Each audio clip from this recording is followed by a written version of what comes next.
Guys, please like, comment, subscribe, share the video, especially if you're a UFC fan. Wow, I really had no idea that the main event with Hamzat and Diaz was being scrapped because of the weight cut. I thought Diaz would still fight him or be still offered to fight, but I guess the UFC said, "Nah, we're not letting y'all fight because of your weight cut issues." So, apparently, it's going to be Tony Ferguson fighting Nate Diaz in the main event of UFC 279. This fight is actually a fight that most fans have wanted anyway, So I'm gonna go with the flow here. Tony Ferguson, if he wants to win this fight, he needs to keep the fight standing. Obviously, he does not need to go to the ground and grapple with Nate Diaz. Diaz is very dangerous with his jiu-jitsu. Majority of Diaz's wins are finishes, and most of those finishes are by submission. I'm not saying Tony would tap. He's already been caught in heel hooks and arm bars. He didn't tap.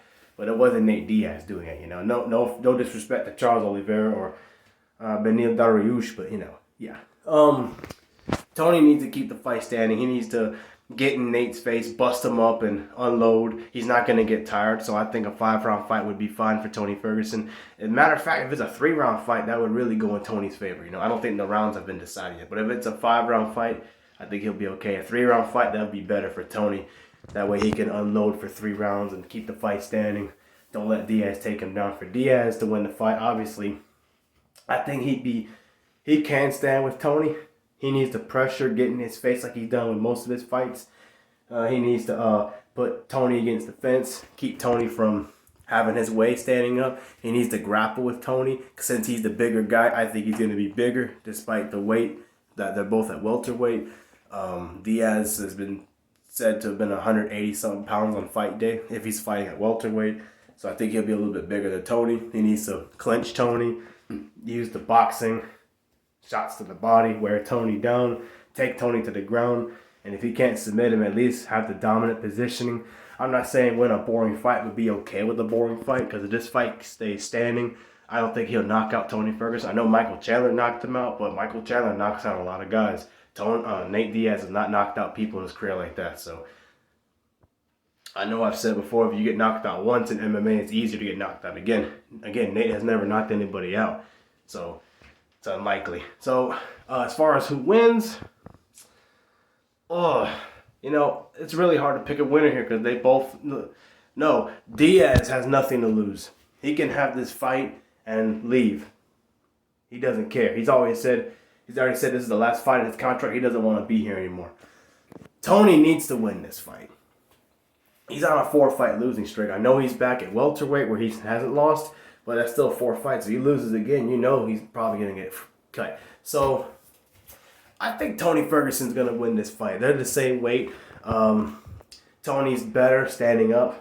He doesn't get tired, so I don't think the pressure that Diaz is going to bring is really going to do as much damage to him as it would a McGregor or somebody else who gets tired fast. Tony is not. I don't think he's going to let Diaz take him down and control him like he wants to. I think he's going to make Nate. And then again, Tony has talked about fighting Diaz before, said I want to scrap with him. So this is going to be a stand-up battle. I think Tony will get the better of it. I'd have to pick Diaz if Diaz had been known to knock people out before, but he hasn't. Not to say he can't knock out Tony, but the chances are not likely.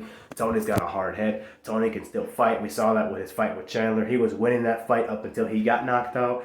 Diaz does not have the knockout power. Unless he gets a submission, I don't think he's going to grind out Tony on the feet. I think Tony gets the better with his punches and elbows and kicks. And for Tony, he needs to keep it simple. Punch, punch, punch, elbow, elbow to Nate Diaz. Don't do a spinning back elbow, just a normal elbow in the face. Body kicks, leg kicks. He needs to keep that fight standing.